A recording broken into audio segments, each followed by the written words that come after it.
В Центральной городской библиотеке собрались представители Союза писателей во главе с драматургом Наилем Гаитбаевым, ученым Мирасом Идельбаевым, писательницами Гульдар Якуповой и Аминой Яхиной. Они познакомились с молодыми писательскими дарованиями города.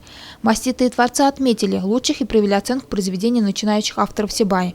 А их у нас немало. Например, у Алии Ахмедяновой вышло уже 3 сборника стихов. Как вспоминает сама Алия, первое стихотворение. Скорее рифму про цыпленка и витаминку она написала 8 лет. Сейчас в ее творениях больше размышлений о жизни, семье и детях, словом, о главных ценностях человека. Максимум энергии нужно ракете, чтобы взлететь, подняться ввысь. Максимум сил подарить нужно детям, чтобы на ноги они поднялись. Чтобы вперед зашагали сами, чтобы начали свой путь. Сколько сделать нужно папе, маме, не присесть, не передохнуть. На вопрос, когда она успевает писать стихи, ведь она мама 4 детей, а они всегда требуют внимания, в каком бы возрасте не были, Алия отвечает с улыбкой «ночью». Как бы странно это ни звучало, именно ночами к молодой поэтессе приходит вдохновение, и она начинает творить. Мама, папа, вы незаменимы. Как хочу вдохнуть в вас больше силы. Будьте Богом вы всегда хранимы. За любовь вам от души спасибо.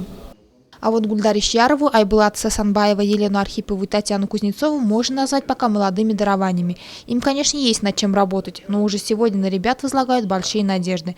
На суд высокого жюри сибайцы предоставили 10 рукописей. Для сравнения, в Схайбульском и Баймакском районах авторы принесли около 100 работ.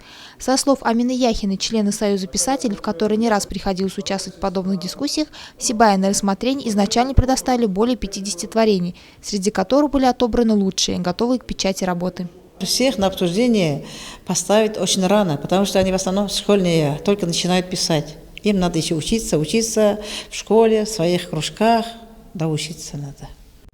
Во время своего пребывания гости города возложили цветы к памятнику Салавата Юлаева. Затем в колледже искусств в торжественной обстановке Сибай принял эстафету марафона от Баймакского района. На сцене выступили руководители города, гости из столицы. Все мероприятие сопровождалось концертными номерами.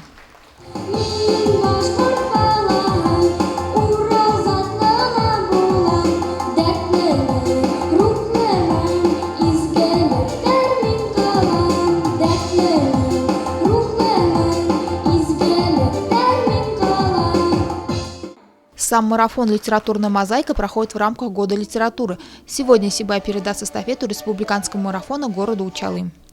Альфия Расулева, Дамир Хайбуль, Гульгинар Скильдин, телекомпания СТВ.